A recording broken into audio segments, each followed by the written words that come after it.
Hi, I'm Justin Miller with the Chong Miller Group, and welcome to episode 1 of Building Wealth Through Real Estate. For those of you who've not met me before, I am Justin Miller, co-founder and principal at the Chong Miller Group. We are a Las Vegas-based real estate team, and we help people build wealth through real estate. We help people buy and sell homes, especially here in the Las Vegas Valley.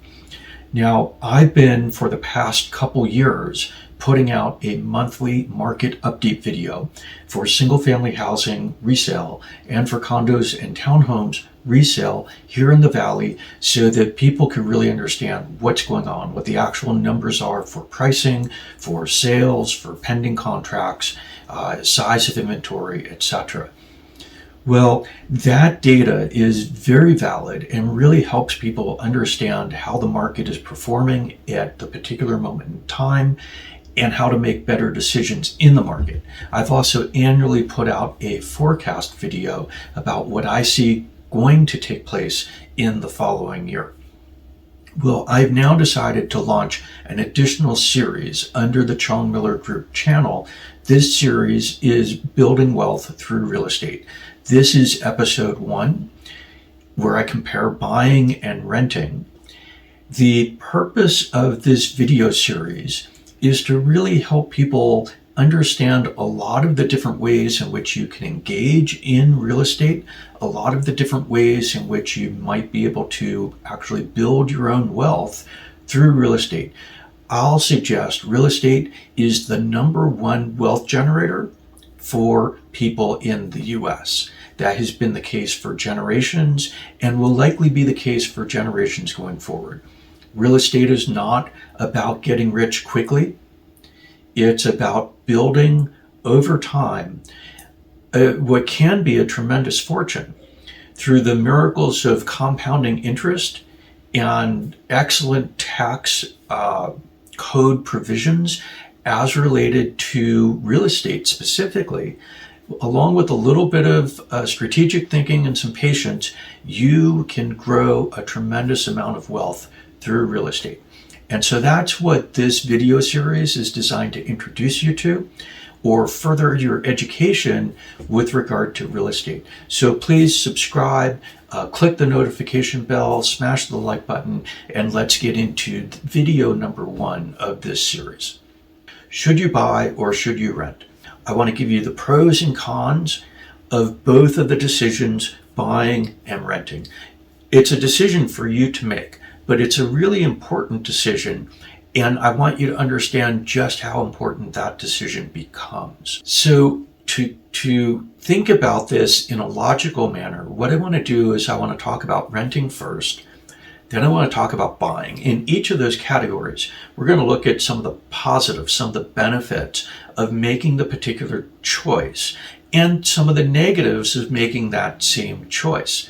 Then I want to give you an example where we actually walk through the numbers on a particular piece of property so that you can understand what the financial implications are of the decision that you're making when you decide to buy or to rent.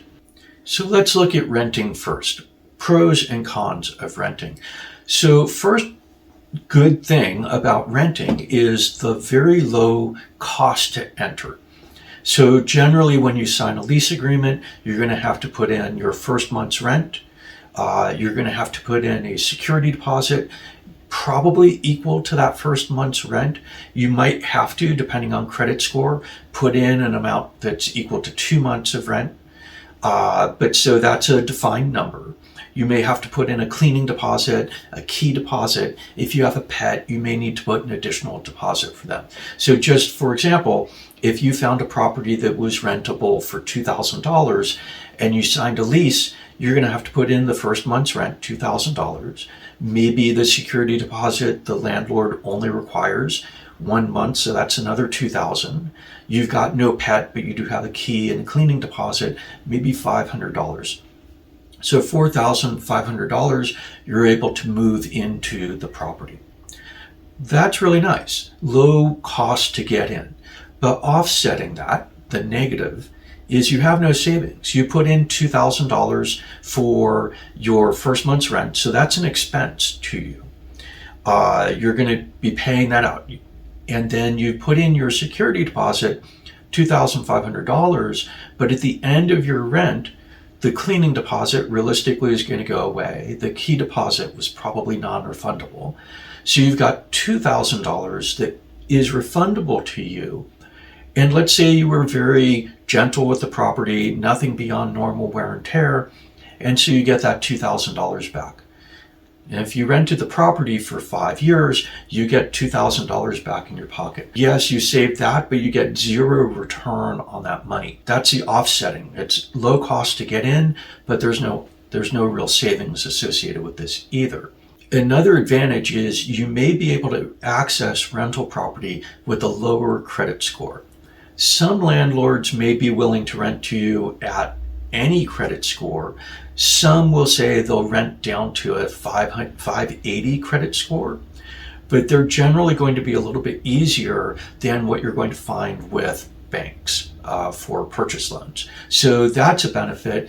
On the other hand, offsetting that, most landlords do not report your rent payments to credit bureaus, which means you're not building any credit history on your housing as a renter. The lack of building credit history can impact future ability to get into a mortgage, to get a better interest rate on a car loan, for example. The lack of building credit is a long-term detriment that would be associated with renting. Now, another advantage of renting is you're putting in a very low level of commitment. You're not being required to do much. You sign a lease and you're committed for the term of that lease. And that's it. At the end of the lease, actually 60 days before the end of the lease, you give notice and you leave at the end of the lease, and that's it. Now, unfortunately, offsetting this, and most renters do not pay attention to this, your landlord is also putting in a very low level of commitment to you. They're committed to let you live in the property for the term of the lease and to cash in your rent checks, but that's the commitment they're making to you. So they could, at any time, at the end of the lease, require you to vacate the property. They could give you notice and say, we're going to sell the property, so you have to move out. Or we want to charge more rent, right? So you can either stay and pay more rent, or you can move out. The landlord's making very little commitment to you, just as you're making very little commitment to the landlord. You're each obligated under the terms of the lease to fulfill your obligation. You pay, and they let you stay there. And that's it. The term also can be short, the length of the lease. Now, most people sign leases for 12 months. Totally fine. But a lot of times a landlord, even if they don't prefer to do so, might be willing to rent to you for as little as 6 months. It's harder to get something less than 6 months, but you might be able to sign something for 6 months. You might be able to sign something a little more flexible, like 18 months. Some landlords will let you initially sign a 24-month lease. Other landlords will require you to do a 1 year and then may renew to you for 2 years or 1 year or 6 months or what have you. It's very difficult to go into a lease arrangement where you're simply signing a long-term lease, where you're signing, let's say, that 5-year lease. Because you're going to be living in the area for 5 years and you just want to put the property into contract for that entire time. Very difficult to do that because landlords know that rent rates in the market will change over time. They also know that they may wish to dispose of the property in some other manner, and they want to see how you're doing actually as a tenant before they make that kind of very long-term commitment to you. So very difficult to sign a lease that's more than 2 years in length, just for practical purposes. Now, the other real benefit of renting is that you've got very low maintenance costs.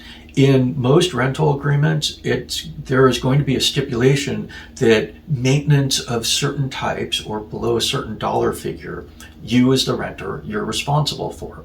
That might be below $100 or $150. It would include things like changing out the light bulbs, getting the doorbell fixed if it breaks, replacing screens if they break or get damaged in the wind or something, right? Relatively low maintenance costs. Your landlord's responsible for maintaining the heating and air conditioning systems, making sure the appliances work.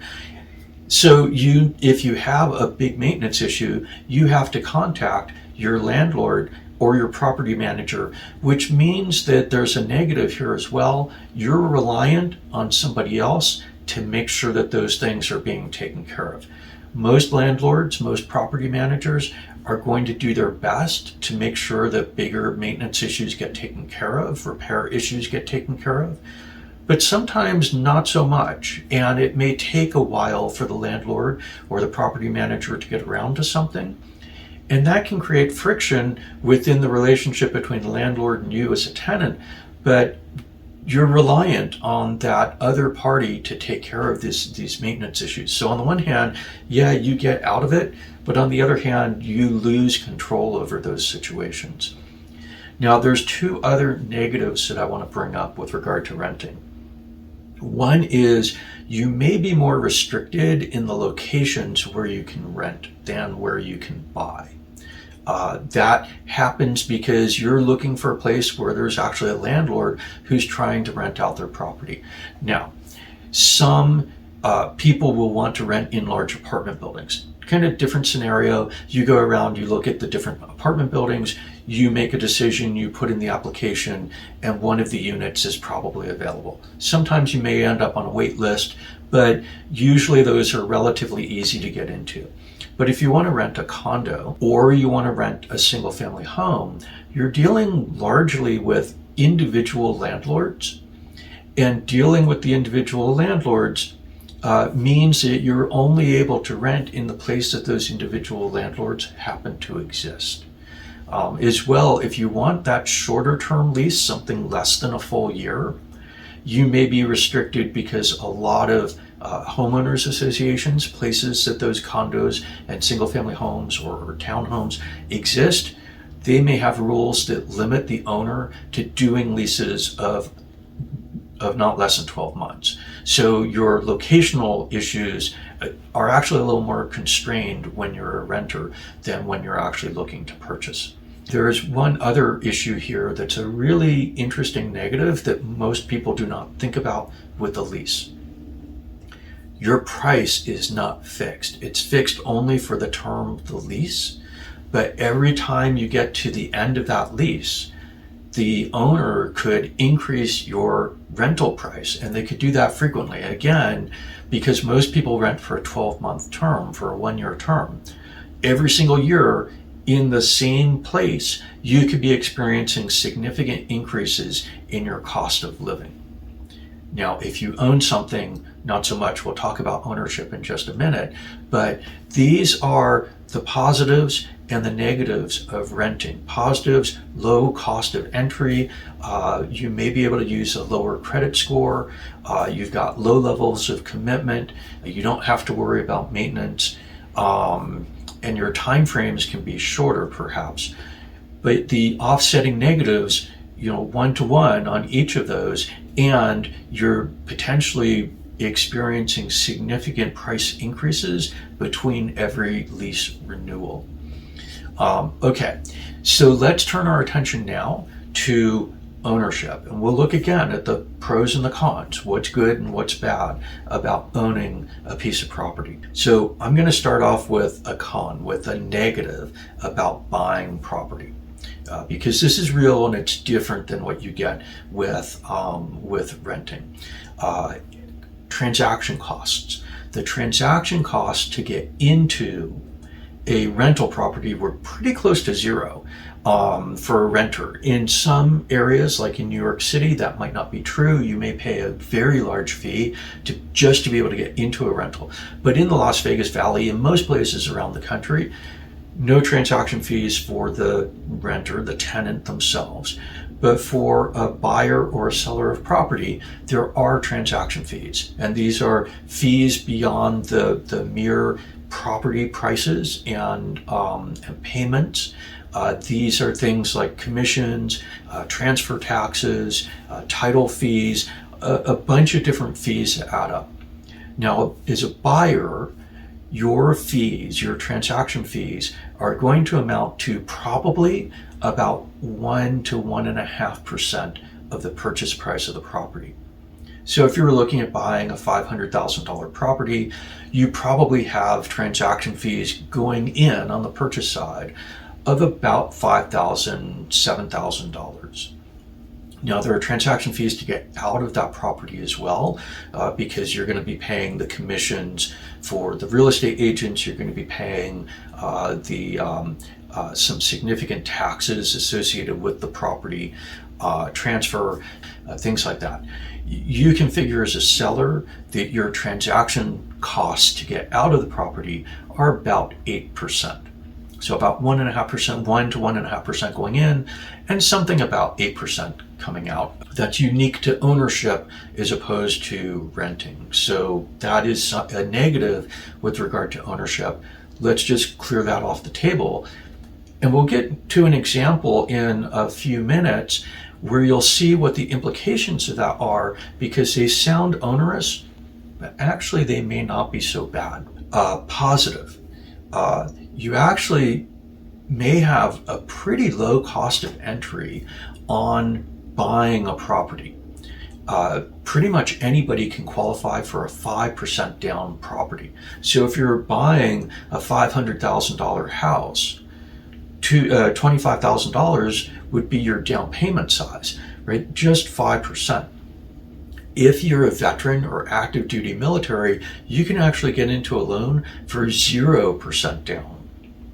There are loans out there, FHA loans, for example, could be 3.5% down. So it is true that a conventional loan is 20% down so 20% of the purchase price, but most people actually do not get conventional loans with 20% down any longer. So you can kind of pick and choose what your down payment is. The most common is about 5% down, meaning a 95% LTV or loan to value. 5% down, 95% loan to value. Now, the negative with that, though, is the smaller your down payment, the higher your monthly mortgage cost is going to be. So your interest rate will probably remain about the same, larger or smaller loan, but the size of the payment, because you're paying principal and you're paying interest on the outstanding loan balance, the lower your down payment, the higher your monthly costs are going to be. So the second advantage that I want to cover with regard to ownership is the commitment. You only need to have a 2-year commitment to living in a particular place in order for the purchase to actually make sense, to be financially viable to you instead of doing the rent. So you don't really need a very long-term commitment, a little bit longer than you do with the lease. But if you're going to be in an area and you want to be in a nice house that you have found, you've identified, and you want to be there for anything that's 2 years or longer, that's all the commitment that you need to have, thinking through the buy or rent decision to make buying actually financially advantageous. Now, offsetting that is a lack of liquidity. So liquidity means the ability to convert an asset into cash. So a house is an asset, but it's not a highly liquid asset, meaning you can't just simply snap your fingers and convert the house into payment. When you want to get out of that house, you need to go through the selling process. So the selling process is something that can take a little bit of time. It could realistically, the quickest you could probably sell a property is about 20 days for a variety of regulatory reasons. But figure out selling a property It's going to take you at least a month. It could take 2 months, 3 months, depending on how the market looks at a particular time. It could take longer than that. If you're getting ready to be moving and you own a house, you want to make sure you're talking to your real estate agent, finding that real estate agent, talking to them, and letting them know what your timeline is so they understand what they can do to make your property most appealing to sell according to the timeline that you've set for your goals. It's not going to be instantaneous. So there's a little bit of liquidity challenge there, but you'll be able to work through it, especially if you've got a good professional real estate agent. Now, let me also say there are actually, since houses suffer from this illiquidity, there are actually ways to pull money out of your property short of selling it. So if you needed to, you could take out what's called a home equity line of credit, a HELOC, and that would allow you to pull money out of the property before you sell it or without selling it. You could take out what's referred to as a second mortgage. So there's a variety of ways that you might be able to get money out of your property even without selling it or before selling it. Again, though, if you're thinking about selling, you're thinking about moving, and you own property, talk to your real estate agent before you take out any kind of additional loan on the property, because there are some tripwires you could get hung up on that could actually create some challenges for you. So you want to be a little bit careful about that. Next benefit of ownership: your monthly cost on the property is fixed for however long that you decide to remain in that property. Remember, in the rental, every year your landlord could increase your rent. In your own house, if you own it, your payments are fixed. Now, how long are they fixed for? Well, most people, when they buy a house, they buy it with a conventional loan, which means a 30-year fixed rate loan. Every month for 30 years, the payment's going to be the same, with minor variation for change in tax or something like that. Your payment's going to be the same. Now, some people will take out adjustable rate mortgages. Those mortgages will reset their interest rate, and so the rates may go up or they may go down, causing your monthly payment to go up or go down over time. But most people who own a house own that house for between 3 and 7 years. That's the norm. That's how long people own their houses in the US. Some people obviously will be longer, some may be shorter, but that's a norm, is 3 to 7 years. Well, most adjustable rate mortgages, they're either going to be a 3-1, a 5-1, a 7-1, or a 10-1 ARM. So that's the name of them. A 3-1 gets its first interest rate reset at the end of the 3rd year. A 7-1 gets its first interest rate reset at the end of 7 years. If you think you're probably a fairly normal person, your adjustable rate mortgage, you can time that to how long you intend to be in the property, and you'll be fixed effectively in your rate while you're in that property. And by the way, why would you use something that has the risk of a mortgage rate reset? Because adjustable rate mortgages may actually have lower rates at the beginning. So if you could get into a 7-1 ARM and save maybe 1% or 100 basis points on that relative to a 30-year fixed rate, that's a really great thing, because your payments are going to be lower every single month. You can save money doing that. Now, offsetting that, you should be getting the idea that mortgage loans can be a little bit complex. There's a lot of variety in terms of how much you may put down, what your interest rates are, if they're a fixed rate term, and if so, for how long. And of course, different banks compete with each other. So there's some complexity in getting that, in figuring out which loan you want to get. You'll work with a banker, maybe a couple bankers. First, talk to your real estate agent. Make sure that they understand what you would like to do, and they will put you in touch with one or a couple of banks that can help you with the particular mortgage that you want to get. Figure buying a house is going to take about 30 days. I know if you're going out and you're thinking about you want to rent, you might find something in a week. In a tight rental market, you should still probably be thinking about 30 days anyhow. So you're not really saving any time buying or renting on that front end search process. Now, another advantage of ownership, you'll be building credit history.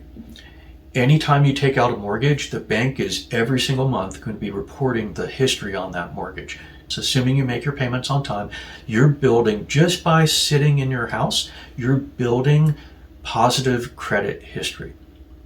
And that's great, because the more positive credit history you have, the better for your ability to finance things at lower interest rates in the future. Now, a negative, unlike with the rental, where you're not responsible for your maintenance, with purchase, you're going to be responsible for doing your own maintenance.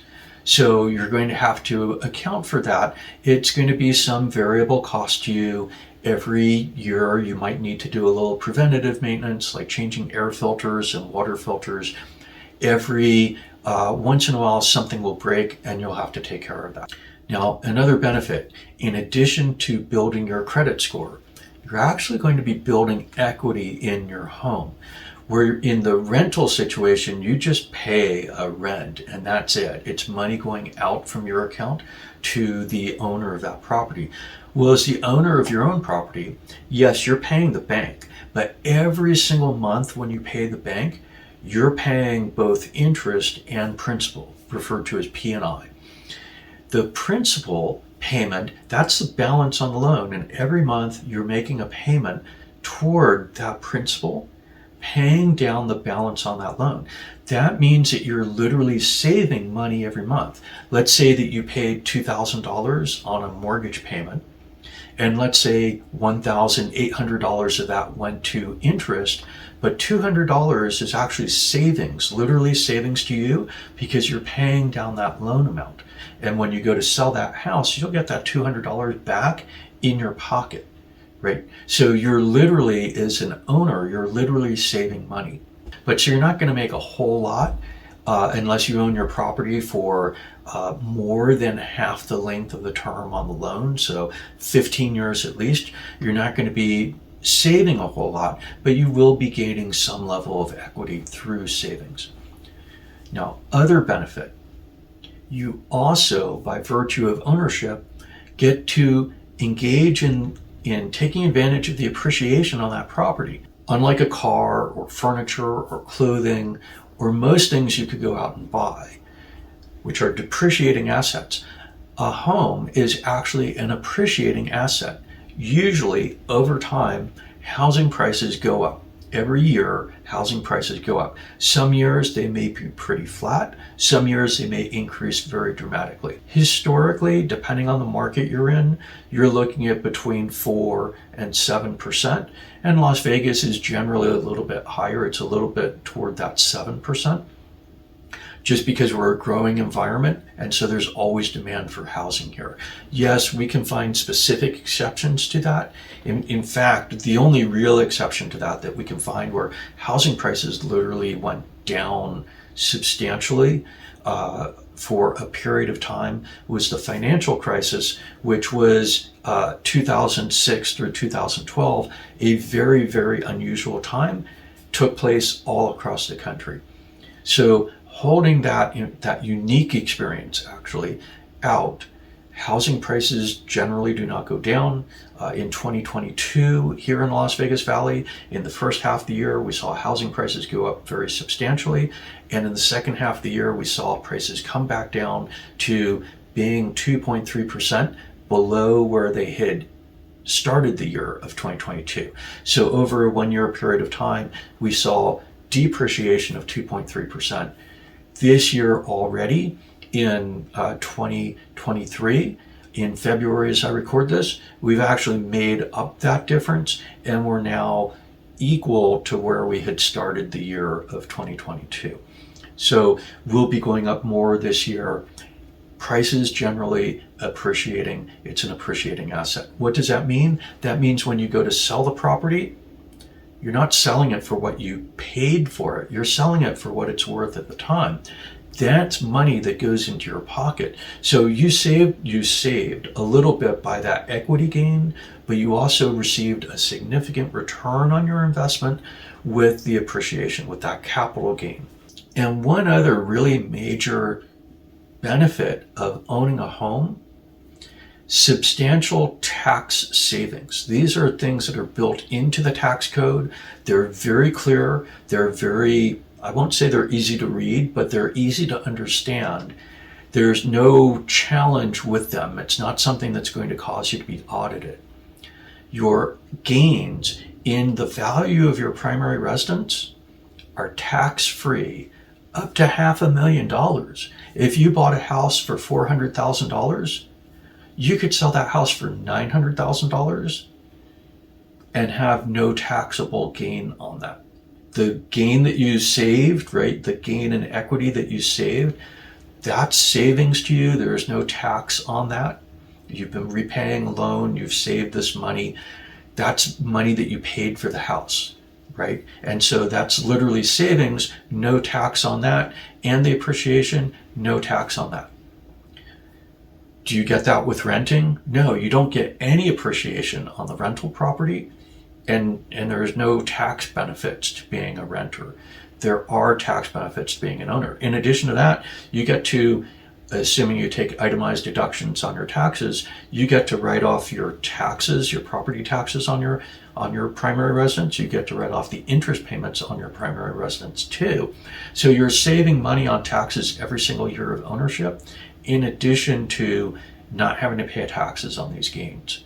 Okay, so let's go ahead and look at an actual example, right? Let's put some numbers to this so you can really understand what I'm talking about with regard to the pluses and minuses of renting or buying. So we can see what those differential outcomes really are. Because the decision to rent or buy, a valid decision point, either decision is valid, could be good, but they lead to really differential outcomes. And I want you to actually see an example that shows you exactly what that means. And so these are real numbers that we're going to look at. So first thing, we're going to look at the same house, whether or not we're buying or renting. So single family residential, that means it's a single family house sitting on its own little piece of land. Okay, single family residential, 3 bedrooms, 2.5 bathrooms, 2-car garage, with a landscaped backyard, built in 2015. So it's not brand new, but it's not very old either. It's a nice modern design in the southwest part of the Las Vegas Valley. Okay. Now the purchase price, let's say we got a good deal on this and we bought it for $400,000. Why do I say that's a good deal? Well, at the end of January of 2023, the median sale price for a single family resale home in the Las Vegas Valley was $420,000. So we're getting this at $400,000. So it's maybe just a little bit smaller than average, but it's something that's pretty close to the median in the valley. Well, as well, the rental price, $2,500 per month. That is, for a single family residential of that size, a really pretty decent rental rate. The numbers that I'm sharing with you are just going to be really clear because we're comparing literally apples to apples. It's the exact same house either way, whether we're renting or buying. But we could do this analysis with a condo. We could do this analysis with a townhome. We could do this analysis with a luxury property. We could do this analysis with a more considerably below the median price as well. It's all going to come out the same. The numbers will vary, but the analysis is still going to come out the same. So let's go ahead and look at what that analysis is. Now, if we're going to rent, the rent is $2,500 per month. If we're going to buy, remember we need to put in a down payment. So we're going to put in that 5% down payment and do a 30-year fixed rate loan. But we could also do a 7/1 ARM, a 5/1 ARM. My example is going to go through a period of time of 3 years. So let's say that we do the 30-year fixed, just because that way we know we have a particular interest rate that we're looking at. So 5% down payment is $20,000. That means we're taking out a loan of $380,000. All right, so now let's start looking at what that means. So to get into the rental, we're going to need to pay first month's rent. $2,500. We're also going to need to pay a security deposit of $2,500. Let's say there's no pet, so there's no pet deposit. And let's say we have a non-refundable key deposit and cleaning deposit that amount to a total of $500. So we have to put in $5,500. Now, if we're going to buy, we're putting in that $20,000 down payment, 5% of the $400,000 purchase price. And we're also going to put in 1.5% in transaction costs. So that's another $6,000. So it's $26,000 to buy. So that's not cheap. It's not super expensive, right? We're buying a house and it's $26,000 to get into that house. Of course, renting is less expensive. And we could probably get that rental with a lower credit score than what we could for the loan on this house. Now, almost all lenders will write loans to people with credit scores of 640 or higher. If you're a 740 or higher, almost all banks will give you a little bit of a discount on the interest rate because you'll fall into that category of exceptional or excellent borrower. Some will have a little more discrete gradation about where their cutoff points are, but if you've got a 640 credit score, which is definitely not a super high credit score, you qualify for the mortgage on this property. Okay, $26,000 to get into the property. So that means that you're having to come up with $21,000, $20,500 more to get into the property to buy it than to rent it. Okay, so that is a little bit of a hurdle. I definitely recognize that. However, if your timeline is 2 years or more, that hurdle makes sense to engage in. If you can acquire that additional $20,500, it actually makes really good financial sense to do this. If your timeline's less than 2 years, the transaction costs and the illiquidity of the investment make buying a little more challenging, and it maybe does not make sense. We're renting that property. We're paying $2,500 every month. We signed a 1-year lease, and so for months 1 through 12, $2,500. We've purchased and we're paying on a $380,000 loan at the average interest rate that existed in the first half of February of 2023, about 6.15%. That means our monthly cost of owning that home is $2,300. So we're actually saving $200 every single month by not paying $2,500 in rent, but paying $2,300 in savings on that monthly payment. Now, we want to stay in the property longer. We want to stay for 3 years. So at the end of the first year, we're going to sign a new lease. And the owner says, well, rents have gone up and my costs have gone up for insurance and other things, and therefore I'm going to have to increase your rent. And I'm going to increase your rent 10%. I'm going to go from $2,500, I'm going to go up $250 to $2,750. So for months 13 through 36, so 2 years, we're going to be paying $2,750. Well, we have a fixed rate loan, so those of us who bought the property instead, we did not see any increase in our monthly cost of carrying that property. So we're still at $2,300, which means now we're not saving $200 any longer, we're saving $450. So in the first year, we saved $200 a month times 12 months, $2,400 in savings of not having to pay out to rent to a landlord. In years 2 and 3, we've saved $450 a month times 24 months, so that's $10,800. So combine that $13,200 of savings on monthly cost of living in the property. It was cheaper for us every single month after we got in to actually be the owner as opposed to renting it.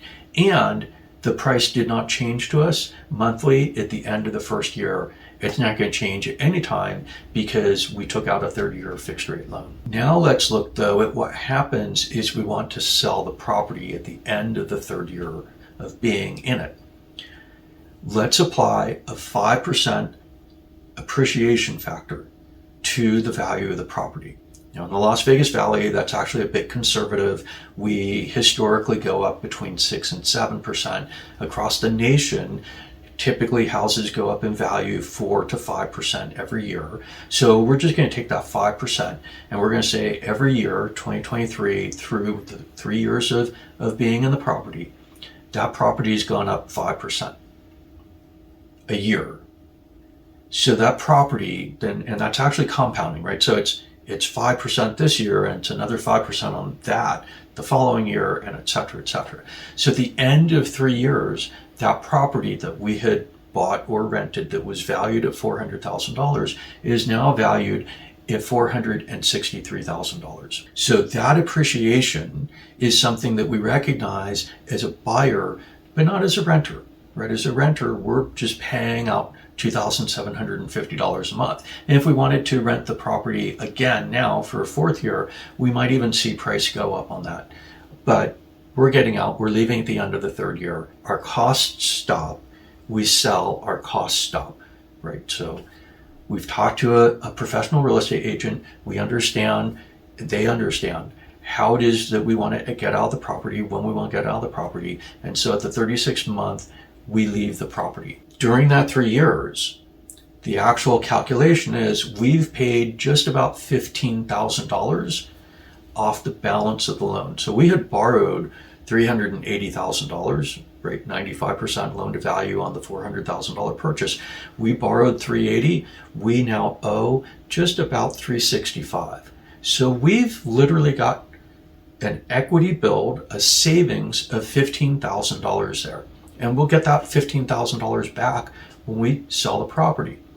Well, we also have seen $63,000 in appreciation. The actual value of the asset itself has gone up by $63,000. So combined, that's $78,000. But we've also saved $13,200 in rent during the course of that 3 years, right? Payments that we would have made on rent that we did not have to, that were over and above what we were paying on the mortgage. So, right, so that $13,200, if we had been putting that into a savings account, that's just money sitting in our pocket. We could have been spending it on dinners or whatever, but that was, we paid less every single month, $13,200. Of course, unfortunately, there's transaction costs, right? We've got to pay real estate transfer taxes. We've got to pay commissions, we've got to pay title insurance, we've got to pay various fees, transaction costs to get out of the property. So those transaction costs, let's say they're 8%. That's $37,400. That sounds like a lot. We've gained $38,800 tax-free. And what that is the $15,000 in reduced principal, the gain in equity. It's the $63,000 in appreciation, the gain on the value of the investment. It's the $13,200 in monthly costs that we did not have to pay because our mortgage payment was lower than what our rent payment would have been. And it's minus the $37,400 of transaction cost. So that gives us a gain at the end of the 3 years of $38,800. Now, interestingly, that gain is tax-free. We could actually take up to $500,000 tax-free. And you can do this on your primary residence. You can do it every 2 years. So we don't have $500,000 of gain here, but we do have $38,800 of gain.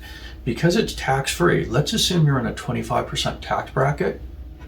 If we had to pay tax on that earnings to put $38,800 in our pocket, we would have had to actually earn $51,800. So that's a median income, right? So for a median wage earner in Las Vegas, we've just gained an entire year of additional income by owning this property for 3 years and living in it, right? Having a roof over our head. So we were getting use out of the property, and it happened to give us an entire additional year's worth of income is a really nice, pleasant surprise at the end of the time. But wait, it gets even better, because you had that gain, that tax-free gain. But when you move out, you're going to put money in your pocket. So let's say you moved out as a renter, and let's say you took really good care of the owner's property, and the owner gives you back your security deposit. So you get $2,500 in your pocket. So that's nice, right? But let's say that you actually owned the property. Well, what do you get? You get $463,000. That's the price of the property that you're selling. You subtract out of that your transaction costs, right? They come right off the top. So that's $37,400. That leaves you with $425,600. And then, of course, you have to pay back the bank. When you pay back the bank the $365,000 that you then owe on that mortgage, that's going to leave you with $60,600 in your pocket. So you came out, what's that, $58,000 almost more in your pocket, leaving your old house by buying that house initially instead of renting that house. So you've gotten this big tax-free gain of almost $40,000, but you walked away actually cash in your pocket with more than $60,000. That's a pretty nice feature of buying a house. And remember, everyone's situation is different. I'm not telling you exactly what to do here. I'm telling you, though, these are the things that you should be thinking about. If you rent, you've got these benefits that we talked about, you've got these detriments we talked about. If you buy, you've got the benefits and the detriments we talked about. And we've gone through an example where buyer and renter both got into the exact same house with the valuations that put that house a little bit below the median at the time I did this analysis, but here in the Las Vegas Valley. We looked at 3 years of being in that property, whether you're a renter or a buyer, and what happened is if you're a renter and you took good care of that owner's property, you got your $2,500 back at the end of 3 years. If you were an owner, at the end of that 3 years, you had a tax-free gain of over $38,000, meaning effectively a pre-tax benefit that looks like about an average year of wage earnings for the average wage earner in Las Vegas Valley.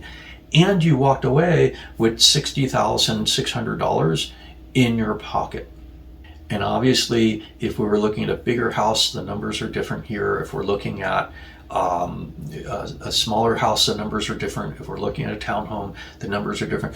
But they all come out directionally exactly as I'm showing you in this example. So if your time horizon is 2 years or longer, at least financially, if you can get into buying a house, at the median right now, that means about $26,000 with a 5% down payment. That's about what that's going to take you.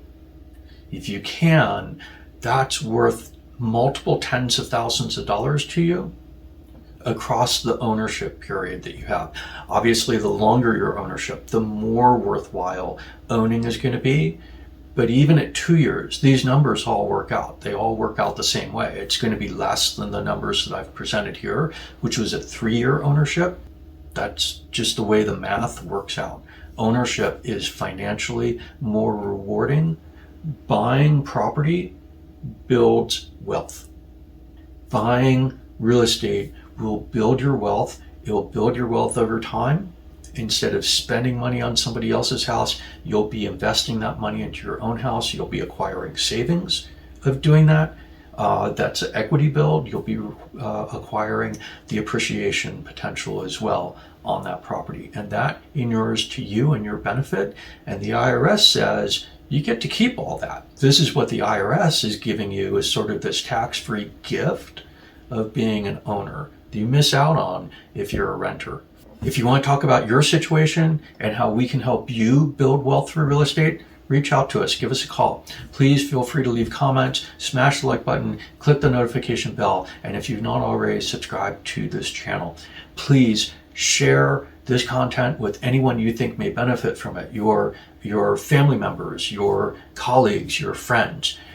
This series, the Building Wealth Through Real Estate series, is designed to inform you and give you knowledge about how you can truly build wealth day in and day out by being in real estate, right? All this gain that was shown in this example, this inured to the person who bought the house simply because they slept in the house.